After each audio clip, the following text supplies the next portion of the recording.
ताई आता नमस्कार, तुमचं गाव कुठलं? नेतोड माळवाडी. कुठलं? माळवाडी, नेतोड माळवाडी. आता लोकसभेच्या निवडणुका पुण्यात आहेत. विद्यमान खासदार अमोल कोल्हे यांचं कामकाज कसं आहे? चांगलं आहे. 2024च्या निवडणुकीत पुन्हा निवडून येतील? नक्कीच येते. लोक म्हणतात ते मतदारसंघात फिरत नाहीत. फिरतात की. शिवाजीराव आढळराव यांचं काम कसं आहे? त्यांचं पण काम चांगलं आहे. आता कोल्हे आणि आढळराव सामना झाला तर विजय कोणाचा? आढळराव पण खूप चांगले, काम पण त्यांचं चांगलं, पण त्यांनी पक्ष सोडला हे खूप त्यांच्यासाठी महत्वाचं.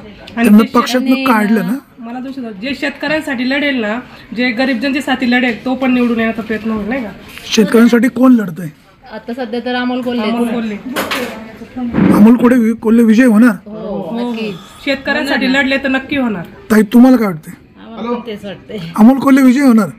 तुमचं गाव कुठलं? आमचं पण नेतोडगाव. नेतोड तालुक्याचे आमदार कोण आहेत? अतुल साहेब बेनके. अतुल साहेब बेनके. बेनके साहेबांचं काम कसं आहे?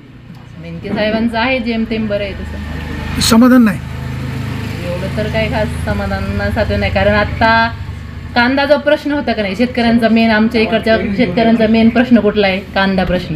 कुठं बेनके साहेब कोणत्या शेतकऱ्या याच्यात उतरलेच नाही, कुठल्या आंदोलनात उतरले किंवा कुठं समजा शेतकऱ्यांना न्याय देण्याचा त्यांनी प्रयत्नच केला नाही.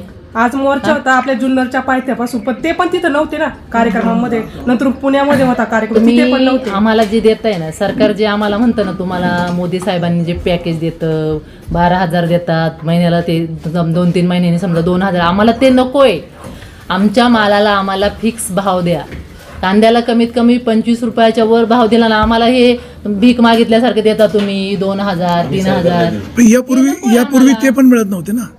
ते मिळून आम्हाला त्याची गरजच नाही. काय गरज आहे तुम्ही सांगा ना. आमच्या मालाला त्यांना विचारा, कांदा पिकण्यासाठी कांदा पिकवण्यासाठी एकरी किती खर्च लागतो? एकरी आम्हाला 1 लाख रुपये खर्च लागतो. मग तुम्ही जर 2-3 रुपये 4 रुपये कांदा विकता तर काय भेटणार आहे आम्हाला? तुम्ही म्हणाले खासदार अमोल कोल्हे पुन्हा विजयी होतील. शरद सोनवणे, अतुल बेनके, आशाताई बुचके, सत्यशील शेरकर हे चौघांपैकी उजवा उमेदवार कोण वाटतो? आमच्या म्हणजे उजवा आहे. चौघांपैकी उजवा कोण? शेरकर, बेनके, बुचके की सोनवणे? आम्ही आता तर सत्यशील दादालाच निवडून देणार. सत्यशील शेरकरांना निवडून देणार? हो देणार. काय कारण? कारण म्हणजे असं की आता सध्या ह्या कुठल्याच आमदारांनी किंवा कुठलेही समजा शरददादा सोनवणे, आशाताई बुचके असू द्या, आमचा कांदा प्रश्न कुणीच हे केला नाही. आमचा कांदा प्रश्न आहे ना, याच्यावर कुणीच आवाज उठवला नाही, एकानी पण नाही. आम्ही आता सत्यशील दादाला त्या दिवशी पण म्हणजे बोललो. आमच्या इकडं ते मराठा ते आपलं शेतकरी आक्रोश मोर्चा होता ना, त्यात आम्ही त्यांना बोललो, म्हणजे सगळ्यांनाच बोललो की आमचा जो कुणी उमेदवार कुणी असो, कुणी उमेदवार असो, जो आमच्या शेतीमालाला भाव देईल, आमच्या शेतकऱ्यांचे जो प्रश्न सोडविल. सत्यशील शेरकरांचे तुम्ही एवढे फॅन कसे? सत्यशील म्हणजे सत्यशील दादाचे फॅन म्हणजे पण लढतात. त्यांचं समजा जे आता आहे का कारखान्याचे ते चेअरमन आहेत स्वतः विघ्नहरचे, पण त्यांचं कारभार चांगलाच आहे ना. शेतकऱ्यांना ऊसाला भाव पण ते चांगलाच देतात, आणि म्हणजे ते ऊसापुरता. नंतर आमदार झाले तर आमचा कांदा प्रश्न सगळे ते सोडवणारच, तो प्रश्न पण सोडवणार. आणि बाकीच्यांनी पण आवाज उठवायला पाहिजे होता. ते काय करतात, ह्या पक्षातून त्या पक्षात नुसते उड्या मारत राहिले, आणि शेतकऱ्यांकडे कोण लक्ष देणार? कुणीतरी लक्ष दिलं पाहिजे. तुम्ही आज म्हणताय शेरकरांच्या मागे उभं राहू, उद्या शेरकरांना जर उमेदवारी मिळाली शेरकरांचं काम करणार, प्रचार करणार? ताई तुम्ही? हो करणार. तुमच्याकडे शेरकरांचा नंबर आहे का, मोबाईल नंबर? हो आहे. लावा बरं फोन, बघू शेरकर तुमचा फोन उचलतात का? तुम्ही शेरकरांचे एवढे गोडवे गाताय, बघू तुमचा फोन उचलतात का? लावा फोन. 003333. तुम्ही शेरकरांचे एवढे फॅन कसे? ताई सत्यशील दादांचं काम चांगलं आहे. काम चांगल्या वेळी शेतकऱ्यांसाठी काय केलं? हो, विघ्नहर एवढा मोठा कारखाना चालवतात ते, तर फोन घेतात का बघा आधी. हो हॅलो, हो दादा नमस्कार. सत्यशील दादांचं कामच चांगलं आहे. काय चांगलं केलं त्यांनी? मग एवढ्या वर्ष त्यांची परंपरा आहे घराण्याची. विघ्नहर साखर कारखाना चालवतात. कोणत्या म्हणजे कुठल्या जो शेतकरी कुठल्याच कुठल्या शेतकऱ्याचं असं त्यांच्याविषयी ऑब्जेक्शन आहे का? तुम्ही बँकेवर नाराज का? बँकेनं नाराज म्हणजे आमच्या शेतीमालाला कांदा प्रश्न त्यांनी उचलूनच नाही धरला. शेतकऱ्यांनी काय केलं? शेतकऱ्यांनी कांदा प्रश्न नसला तर ते कांदा प्रश्नात पण आमच्या शेतकरी आक्रोश मोर्चात पण सहभागी झाले. प्रत्येक ठिकाणी त्यांनी आंदोलनात सहभागी होऊन सरकारकडे मागणी केली की सरकार त्या शेतकऱ्यांच्या कांद्याला भाव मिळावा म्हणून. बोला बरं त्यांच्याशी तुमचं. हॅलो, हा ताई बोला ना.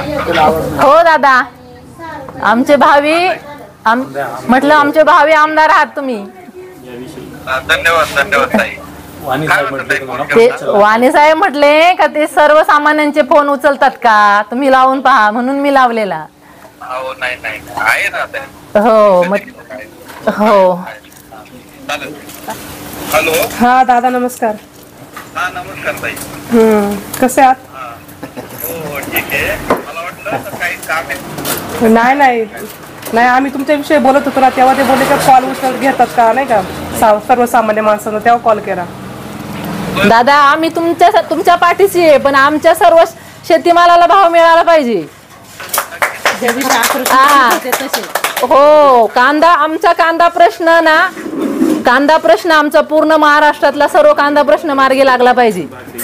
आक्रोश मोर्चामध्ये आम्ही होतो ना. हो, आक्रोश मोर्चामध्ये होतो ना आम्ही. बनकर फाट्यावर ते घेऊन आलेलो ना, भाकरी आणि ठेचा घेऊन आलेलो. हो आहे ना. हो, तुम्हाला पुढील कामासाठी खूप शुभेच्छा. हो धन्यवाद ताई. हो चालेल.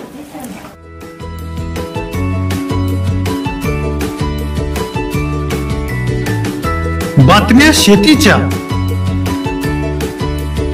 बातम्या मातीच्या, बातम्या अन्यायाच्या, गुन्हेगारीच्या,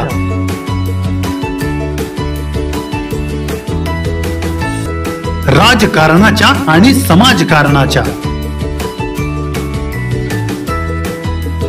शोषणाविरुद्ध बुलंद आवाज, जनसामान्यांच्या हुंकाराची गाज, सत्कार्याला प्रोत्साहन,